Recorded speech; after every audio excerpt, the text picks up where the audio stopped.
Peter after that one time. He says, you know, you know, you're going to make $5,000 from that song. I couldn't believe it. Was that more important to you than performing, the songwriting at that point? The songwriting and performing when it was all going along at the same time, you know. But any way that you could do it, it was you know, sometimes somebody else would do your song, sometimes you would do it, but any way you could get in was good. It would be better to be able to do it yourself, you know, but sometimes it didn't work out that way. Was the person with like a driving ambition to make it in the business? I don't think I just had I don't know, I didn't see myself clearly back then. I already probably could sing better than me. I don't know how I did it, or how it was done, you know, or I thought all I did was play and sing. I think the thing that first impressed me was not too often will somebody walk into your office and play a song that has a line in it, like, how many ears must one man have before he can hear people cry? And if you ask me now, did I think it was going to go on to be what it was? No. I don't think you can ever predict that. I had signed a songwriter out of the village before Bob by the name of Dave Van Ronk. And Dave had a wife, Terry Van Ronk, and she was absolutely the president of the Dylan fan club. She used to come up to my office and pound away at me about Bob and his songs all the time. She was my first manager. Was she? I think so, yeah. Unofficial manager, so I don't know. Yeah, I didn't have any paper with her, son. Oh, was she a fan? She got me a job at Lena's Cafe in Saratoga Springs. I think she took about 15% of that, and she made about $2. She was good, though. She was persistent. Yeah, Terry. I think Terry and Dave Van Ronk, and then maybe Paul Clayton with it. Oh yeah. Absolutely. Oh, he electrocuted himself in the bathtub. Yeah, in my office. In your office? Yeah, on a Sunday afternoon in my office. You had a bathtub in your office? Yeah, it was an old apartment house. It was after I left Warner Brothers. He was a marvelous songwriter. Yeah. Wrote a great song called Gotta Travel On. We took cross-country trips together. Yeah, I remember you drove across the country with him. Yeah. But after Blowing in the Wind, I guess the next thing was... you know, that he claimed that Don't Think Twice was off of something he wrote, though. Yeah, I remember that. And I believe it probably could have been, you know. I don't remember what song it was at the time. Yeah, I remember the name of the song. He had recorded it on Monument Records, and he was such a fan of yours that it was close. It was a song called Who's Gonna Buy You Pretty Little Ribbons? Yeah, it was an old song that he had changed the melody to. Yeah. Yeah, Paul. Well, he had changed it himself. I mean, wasn't his arrangement either. But after Blowing in the Wind, I guess the next thing was again, Peter, Paul, and Mary, Don't Think Twice, It's All Right. Yeah. And then the flood started. I mean, I couldn't get the songs from you fast enough for people who want to record them. Yeah. The Birds, would that be the next? Oh, yeah. Yeah. The Birds with Mr. Tambourine Man. Cher with All I Really Want to Do. Who else? Amy Babe. The Turtles. I'm interested, did you have any input, like when Peter, Paul, and Mary did Blowing in? I mean, did you just hear it one day what they did with the song, or were you involved at all in how they did it? I don't think I even heard it until it was on the radio. Remember when you first heard it on the radio? Were you pleased with it? Well, you know, I heard my songs done by other people before, but it wasn't the way that I had done it, but it was okay. They started doing them around the clubs in the village, I think. Yeah, they were also playing at Talkin. I never, I can only talk as a listener.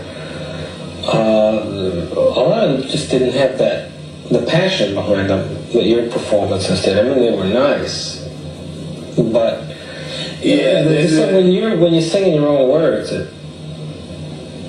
Well, yeah. I mean, the person who's writing a song usually can sing it the way he means it to be sung, you know. I personally think that the record of yours that marked the big change was just like a Rolling Stone. That was, which one was that? Bon on Blanc? Yeah. It was amazing to me because just the lyric, just as a listener myself, I came up in New York. I went to Columbia, I lived in the Villa, I moved there in 1960. I went through a lot of that kind of stuff. And when I heard that line, how does it feel to be all alone with no destination known? To me, I didn't totally understand it, but it was like I vibrated. It was how I felt.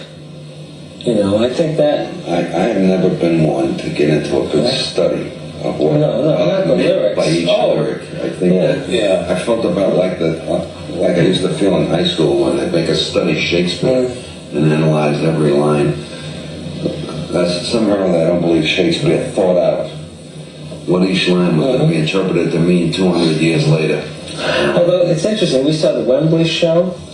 Yeah. I don't know if you saw did you see the review of the Rolling Stone? It was excellent, phenomenal. Jonathan Cott said it was like, and it was an incredible show.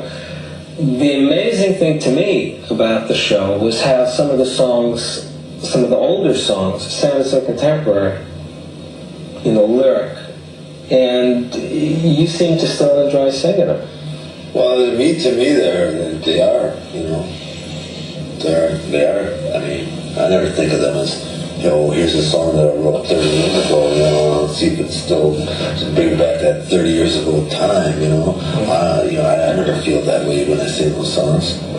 By the way, the Wembley concert, which was on July 7th, was the 22nd anniversary to the day of your signing with Warner Brothers Music. I wish I had known that the night of the show. July 7th, 1962, I looked it up for this. 20 what? 22 years. Imagine. And the great thing to me was how those songs held up, there were kids in that audience that couldn't have been alive 22 years ago. And how they got into those, at the end, all the older songs. Yeah. Maggie's Farm over there, I guess Well, Maggie's Farm is so simple. I mean, I think you could sing that at any age. Well, they don't know the 1500s or the 20th century. We left out Manfred Mann. Who did some of Bob's songs and had big hits with them in England. It's a funny thing, on the way to the airport this morning, I was listening to Maggie's Farm on a tape that I had. And again, it gets back to something I don't know, I wouldn't even start to dream of what the lyrics are, quote, about or anything. But there's just something I ain't gonna work. It just, that whole thing, it means something, I think, to people. And to me, that's always been the amazing thing about the music, that somehow you can find inside yourself this. Do you have any idea where it comes from? Is it just... No, I don't. No, I think that's If I know where it comes from, I'd go back and get it all. it's a boring subject too, isn't it? Everything's a boring subject. But there must be something that interests you. Yeah, that interests me. Writing songs doesn't. Talking about writing the songs. Before the era of songwriters like Bob, the big question used to be when you'd have a lyricist and a composer, which comes first, the lyric or the music? How many times have you heard that? That boring question. Well, you can answer it quite simply. You just say, well, the lyrics. Or some other time you say, well, the music. And both answers are, okay. I was telling Bert a story when we were in London. I'm sure you don't remember the date.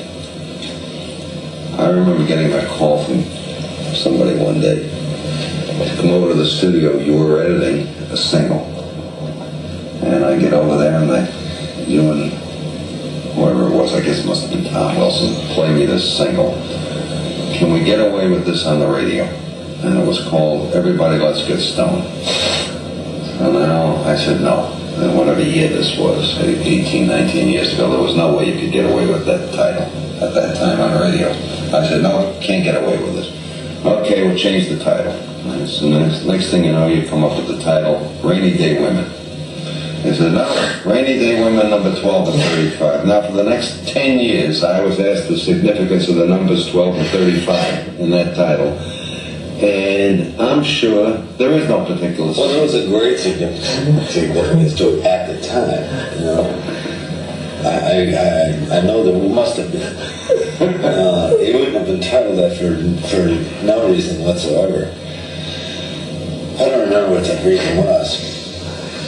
But everything had a reason back then. But then again, there could be no reason. I don't, you know, I'm not sure. I don't know. But you're right. You did say that could be titled that way. To me, that I didn't understand why it couldn't be titled that way. I mean, have you seen some of the titles on some of the songs now? Yeah, sure, now.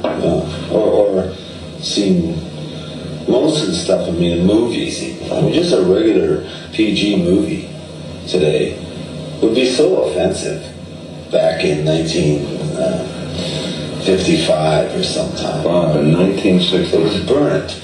In 1967, I was at the Dorchester Hotel in London, and I got a phone call from the guy who was the head of Apple Records at the time, and this was the height of the Beatles craze. And I had a record company at the time with Bill Cosby and Roy Silver. And he says, how would you like a John Lennon album? And I was incredulous. How could I get a John Lennon album? They're on the Beatles are under contract to Capitol. He says, don't ask any questions. Do you want the album? I said, absolutely. He says, okay, I'm sending a messenger over to your hotel with the tape and the artwork. Over comes the messenger, who, by the way, happened to be Peter Asher. And I put this album on, and it's doors squeaking and people moaning and whatnot. And I thought, well, it must have some meaning that's over my head. You know? Now I open up the artwork, and there's a picture of Lennon and Yoko Ono staring at me, absolutely naked. So I call this friend of mine at Apple up. I said, are you crazy? I can't put this album out. He says, don't be an idiot. This will sell 10 million albums. And he talks me into it. I press up the album in New Jersey. The state of New Jersey seized the albums and indicted me for pornography. And I might add, subsequently destroyed the albums. So, and that's, 17 years ago. Well, those are the chances you have to take.